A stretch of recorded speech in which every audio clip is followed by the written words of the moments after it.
na kunlon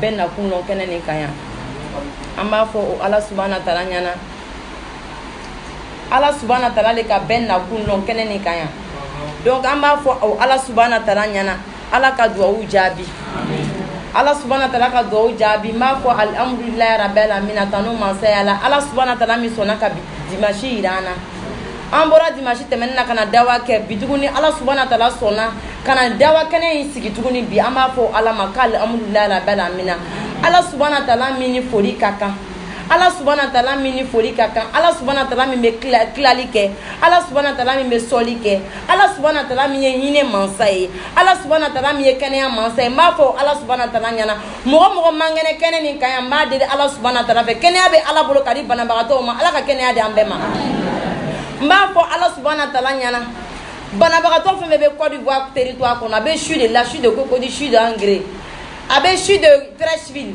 abe docteur so clinique fena ni mogo ko na fle no ya bana bagato kene abe ala subhanahu wa ta'ala bolo kadi bana bagato ma ya rabbi amade la fe ala ka kene ati amade ala subhanahu wa ta'ala fe setigi mari masaba fe bana bagato be mon entier fena no ko na fle no bana kula ne fanta e do min ke ya rabbi amne bagaye ala subhanahu wa ta'ala amne ala kene ade ayuba alayhi salam ma ala ka kene ade anga bana bagato bela jerema ala kene ade ayuba alayhi salam ma abane kala jerabi ala kene ade ma ka farisi ga yere ma ya rabbi ala bana bagato min ban jena ka bana bagato min farisi go yere ma ya rabbi ala ko ke ka ke fari jagabo ya rabbi ala ko ke ka ke lafiya ya rabbi ala ko ke amba dele ala subhanahu wa ta'ala fe ande min no be drogu ta no be glomi ala subhanahu wa ta'ala de be drogu ni globo den dala ala ka dum dabo dorola ala ko dabo drogula ala kan de onge islamé ala kan yere ke islamé kan yere ke mumunu ye ala ka laban ko nyuma dama ala ka si ani kene dama ala subhanahu wa ta'ala kan sutra femini se sutra tekele ala subhanahu wa ta'ala kan sutra femini se sutra tekele ala kan kizi yo maliki amata sumama ala kan kizi yo maliki amadu sukasima ala kan kizi yo maliki amata sumama ala subhanahu wa ta'ala ko yo maliki ama lolo ko foitina dugale ala la o lolo kene kan kuna wolo kene ka ya rabbi ala ko ke kan kizo lolo malo ya rabbi ala ko ke amba de ala subhanahu wa ta'ala fe muso furu bali min man chana ka furu no ya ulu ya rabbi ala ka ke furu chami mena ko sigi nyogo ya rabbi ka inola ku sabati ku damelo o furu chami be ala bolo ka dolu ma ya rabbi ala ko ke anu mini ba nga furu so kono ka ana furu cho kan ben kere ma ka do da kere fe ka bo da kere fe ka ga sini kene ya rabbi ala ko ke ma de ala subhanahu wa ta'ala fe ma de ala subhanahu wa ta'ala fe rentrée scolaire damnena en 2 minutes beta école la ka diplôme ne va pas me dire ma ya rabbi ala ko ke ka diplôme ne va pas me dire ma ya rabbi ala ko ke diplôme mi ni de no mena soro ka barake natna ke ala ko ta baraye ya rabbi ala ko ke diplôme mi mena soro de no bolo ka barake no barako no bena se ka leri soro ka ala bato ala ko baradi do ma ala ka an rêve mi fana pleni amina barake jona tige kono na mina leri soro katan soro ka ala bato ala ko baradama bara mina soro na bena nyina ala bato ko ala mabula na fulo ala bena dama na bena firi ala ma ala ko na fulo dama amba dile ala subhanahu wa ta'ala fe na fulo yiri babe ala de bolo ka di na fulo me ala bena dama na mina taka misru lo na e ka université kurano lo na ka do ala ko la ka do me firi ato la ka do firi tanu na ka do sege ba to la amba dile ala fe ala ko na fulo dama shetani me mogo ya so kono ay rabbi allah ala le ka farni shetani faga baga ala ka shetani faga me ka do mun kani mbadeli ala subhanahu wa ta'ala fe ni dala ngolo me ka do mun ke ala de bo donde dai min banna dunya na ka tugo ala subhanahu wa ta'ala ko ala de ko akoni mogo min banna dunya na ko ka tugo ala ko ka ke tubi joye ka ke tubi jon ka ka vrai ay te foi de la ala subhanahu wa ta'ala ko la be ba bi ala be ka wasu nan anune mbare islamo ni me ka do min kaye ni mburo malani me fengbara le kan ni ala ko te ala kana do mine me ni mburo malani me ala subhanahu wa ta'ala kere ne ma ko mburo malani te jotigi ma komboro malani te fengbere manya sokono ou bien te fen mboro malani te foili ma fo ala ko mbadil ala fe kun fo ya kun ala yina nga bokene kan ala ka do jabi be mbadil ala subhanahu wa ta'ala fe mba fo ala nyana ala ka ne refanta juger en fonction de ne ka do mi ka kan juger no ye parce que jugement me ala de bolo ala subhanahu wa ta'ala de ba do date o fini mi mene la o tede ala de ba don fanta bena sigi ka do ke mo ye abe do ke ni mu daluya jumane abe faria ka la ka re ka mu muso ta feti le ka be do ke kene me sigi lo na dam na ni mo sabale de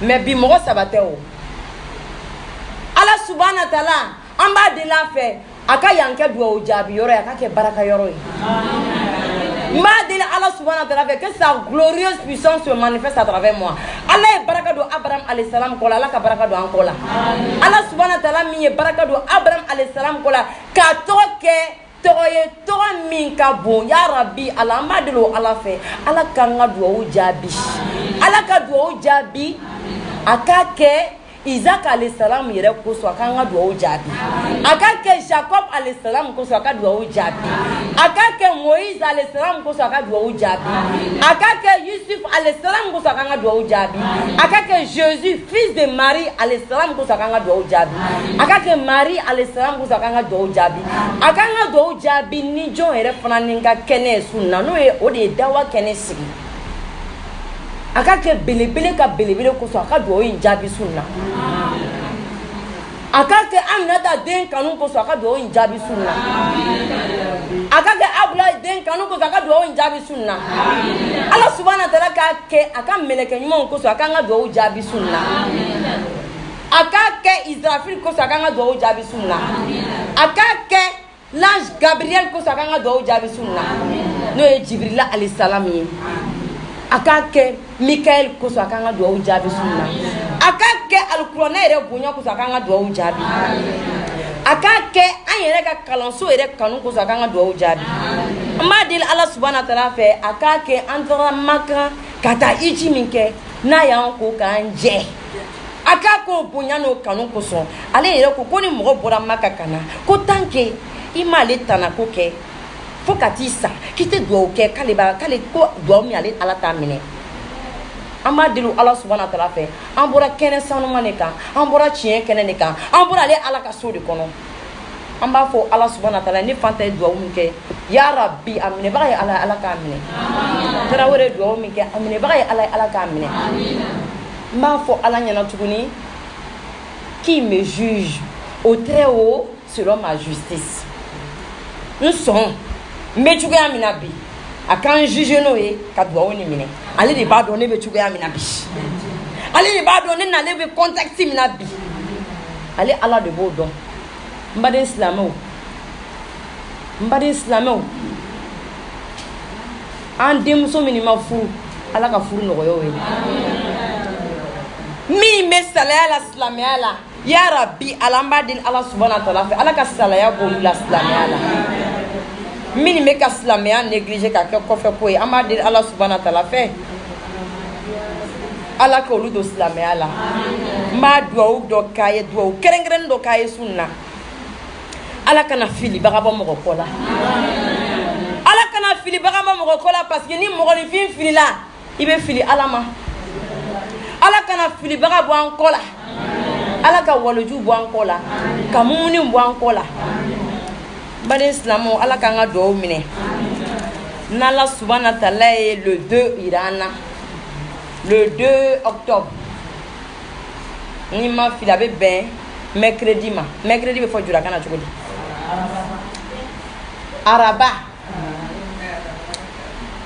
mba deli dawa mo be fentura ejila kwanga tansara ni sara la lomina ngo Allah subhanahu wa ta'ala ma ye ko min kenya ka bon min na mi sigiro la min dada tu ani wajuru kene ne kakan ka dawa ke kan to nyogon blasira dimanche amena dawa ke mais tant mboro ka wajuru ke on a un petit temps et puis fala ni dimanche kunwe ka sha akadi doye kana ala nga dawa la mais cérémonie ko so te se kana mais une fois dans le mois ni sera ka dawa kene sigi une fois dans le mois premier mercredi du mois akira chogo do be se ka ere soro kana alna be boyoro ja parce que anya dawa kene ni ka mo be bo basam kana do be bo yobu bon kana mo be boyoro be kana mais Wajuru kene fanani nanga dame de 19h au plus tard 22h avec ban. Parce que ne toi vous ne à l'heure il respecter les. Ni 22h sur la droite machine me fait débrancher de mon rien flé. Parce que yoro kaja. Donc nala ka le 2 octobre il en avait mercredi le ma. Nala sonama. Me fait ka kumanga ijabu donika. Me fait ka nya foyana. La mère nana ma toya mina parce que mo ma ko wala o akadi ko jugo Allah parce que me fait fanta ijabu do nye degu mi sora kono ani nye here mi sora kono fo nga fodi parce que mo ba ko ye o talon donc ba islamo o kene be sigi mo ne kama kene me sigi pour que Sharia anga adamadenya sharia ani Allah subhanahu wa ta'ala ka sharia anga se ka kekele parce que anga sharia ani Allah ka sharia te kele ne mais mo sona ka to Allah ko ka Allah bato ka Allah ka ko Allah te komi fe ka bla ka bi ka vi kono ika sharia ika bunadama de sharia be yele Allah kerefe. Mais ni moqué aussi ka ben donc un moqué flani en chamambe anya datugunne quoi c'est-à-dire on est là les yeux fermés les yeux ouverts mais on ne voit pas dans notre religion en tant que religion familiale on ne voit pas donc ne ka wajuru kenani ça pour venir que pour qu'on puisse ouvrir les yeux voir en islam ce qui est bien ce qui est positif et ce qui est négatif. Minka ennemi main. Ani fonani quand un côté gauche long, ani quand un côté droite long la meilleure kon parce que c'est important. Hein? C'est très très important. Donc nalaka le 2 il en a chaque nalaka Allah subhanahu wa ta'ala sona ka le 2 octobre il en a chaque le premier mercredi du mois on be wajulu kenen siganga dalin pendant 3 heures du temps avec Doumia Ibrahim avec Oussa Traoré en 3 heures du temps on va se partager les minutes car donne fort parce que moi je m'en fous qu'on dit que je suis dingue je suis pas dingue mais il faut que j'explique pour dire que l'islam il n'y a pas plus dur que ça. Mais si tu n'as pas expliqué, laisse on peut savoir. On ne peut pas savoir, non. C'est tellement doux. La paix que tu retrouves dedans. Moi, je suis en paix. La paix, ce n'est pas d'être milliardaire, mes frères et sœurs. La paix, ce n'est pas pour dire que j'ai marié un ministre. La paix, ce n'est pas de dire que j'ai marié un président de la République. La paix, ce n'est pas dire que j'ai marié un riche, un riche commerçant. La paix du cœur, c'est quand tu es avec Dieu, Allah subhanahu wa ta'ala. Quand tu appelles Allah subhanahu wa ta'ala et puis il te regarde. Et puis toi-même là, tu l'appelles comme ça. Tu dis, mais Allah, tu es où là? Mais depuis je t'appelle et puis tu ne me réponds pas. C'est comment? Allah va te dire, mais est-ce que depuis matin là, tu m'as demandé pardon? Parce que moi je communique à Allah subhanahu wa ta'ala. Je parle à Allah subhanahu wa ta'ala comme de la manière que je vois Traoré en face de nous, Oussa Traoré. Je regarde le mur comme ça en face. Et puis je dis, mais Allah, c'est Fanta Diabaté. Celle que tu as enlevée dans la rue, tu dis qu'un gars venu faire ça. Mais Allah, depuis là, je demande, mais pourquoi tu ne me réponds pas? Pourquoi ça traîne? Oui. Atakbi. Je lui dis ça. Quand j'ai besoin de quelque chose, demain 10h, je me lève à 2h du matin. Je dis à Allah subhanahu wa ta'ala, je prends l'ablution. Mbetala seredi le tapé. Mbenane kama. Mais tapi placé, mais arakan placé qu'a dit Allah subhanahu wa ta'ala. Et Allah quand on y est ça, fondenja benyinga maman tu le vois, moi je le vois. Moi je le vois. À 10h le lendemain. C'est que j'ai demandé à Allah subhanahu wa ta'ala avant 10h, avant 10h, c'est décanté à 8h. Atakbi. Faut que je fasse des dawa. La manière dont je demande à Allah subhanahu wa ta'ala, il faut que je montre le secret à mes frères et soeurs. C'est important. Allah est là, il répond. Allah est là, il répond. Mais est-ce que nous aussi on appelle Allah subhanahu wa ta'ala sincèrement? Est-ce qu'on ne met pas de doute? Est-ce que n'a même qu'Allah de douter? Est-ce qu'il y a un siga? Est-ce qu'il y a un dian? Il y a un libe siga? Aba boro les gens mamba. Aba dima kadima wana kadima ti kunabla. Ni mo le tungane blakata makasa depuis quand mais on nous a bien les kalata mais depuis nana au fora. Parce que mon maman blakata la le kam blakata.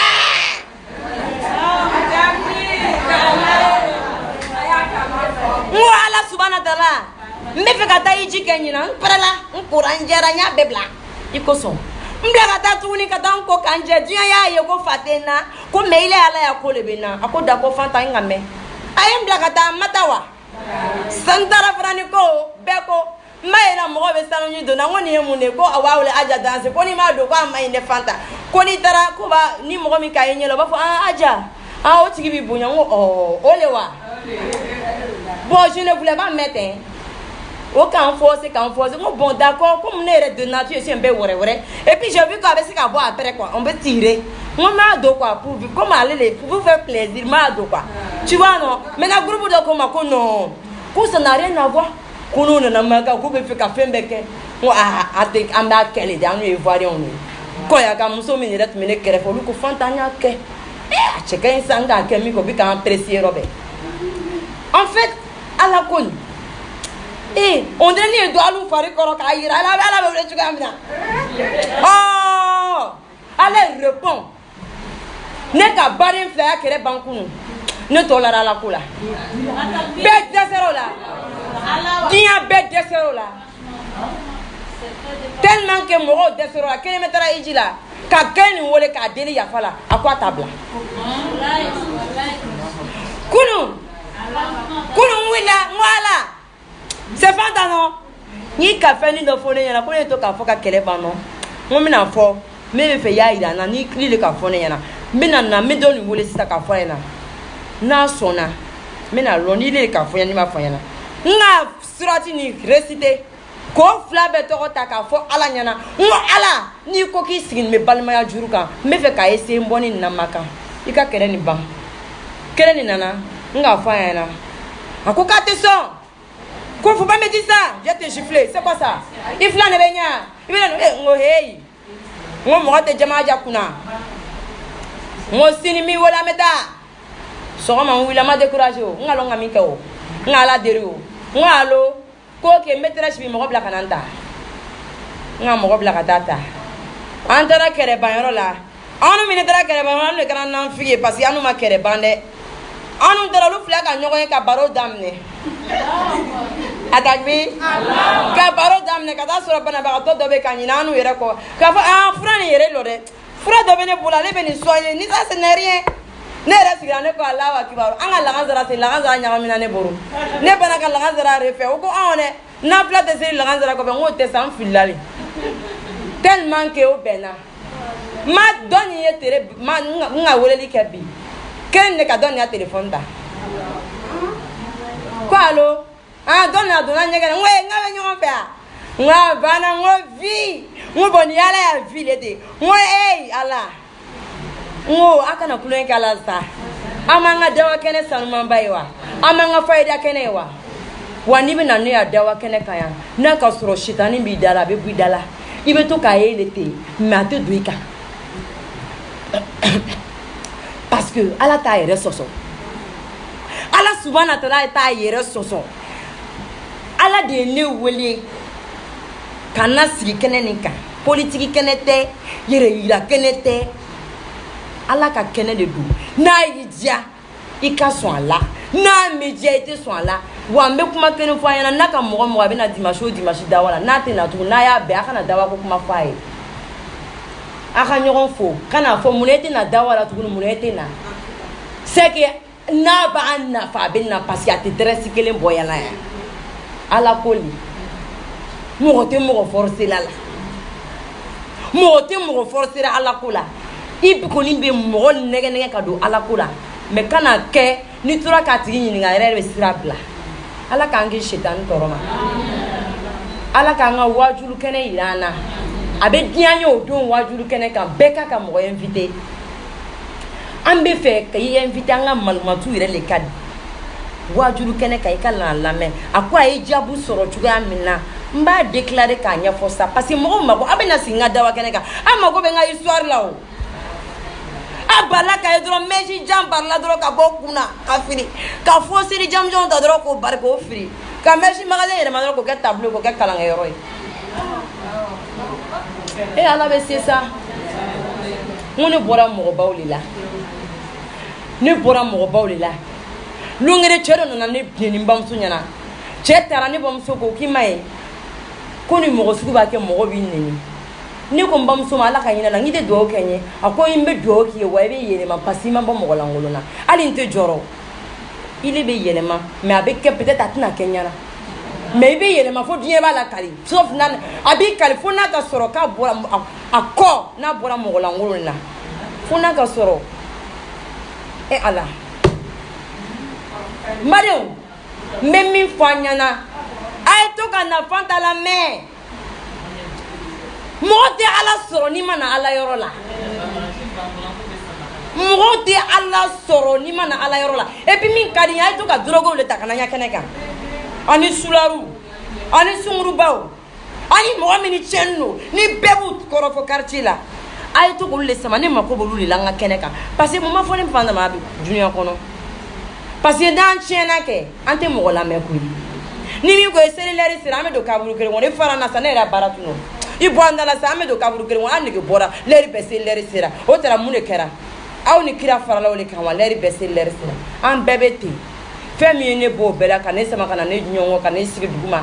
Katuka traure la wuri kana alqurane kana fuka to o janjo no Amerique no Suisse no o Chine no Angleterre o dugute fanda mami yala yo bana bagato ni wori be molo do me bieta kateme kata ala ki to bela do ko ta ko datu ko free duguma do kana bla kata eji kanyina 2019 aja fanta ala te mukaisa Allah na be sokoro na ko na finu na ya fo ala ile mi ka fanta jabate ta ka yelema ka keta ka bantu ni kata nyela ali kabaka ka ke aja ala ne deli fe ni be ka retardé e ala yere ira na sa ala yere ira na suko ni juguza je ala fam ni ya black twitter la ala ne te ta dirisa fe tuguni koroni filla ne te ta fa ka sa fe tuguni fleli la ne te mo ga darako ala ne ya bebla ngo asbunallahu wa ni'mal wakil ala nya bebla ngo la aula wala quwata illa billah ala nya bebla ngo kulu wala wa akadun ala usamadu lam yalidi wala mi yuladi wala mi yakula o kufanadu ala ne ya bebla ne ko e ala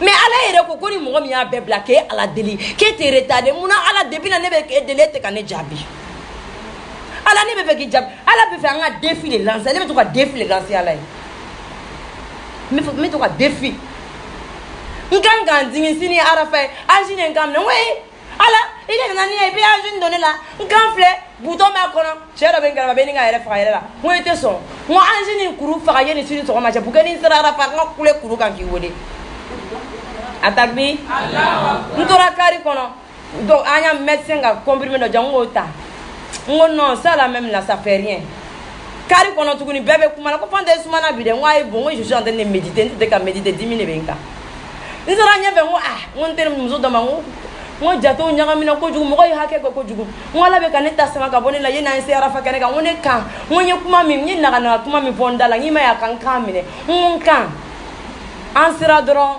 ngala sera rapero lo kwa nta sikitanda ngoro yene ta ite kuruni fagawa metsa ngoro ble ngita kuruni faga bugenyi wore sogoma wa me yene lele che kuruni fagara ka ko mi mentula ntaran lo kulu skerefe kanga yere kulu ga anse ngana kari mentoran lo aduguma ngala ngadam no ngala ngo se dégager ce que je t'ai dit là tu as dégagé nous serons là kala wole on est qu'à parler à la subhanahu wa ta'ala comme on parle comme si on le voyait.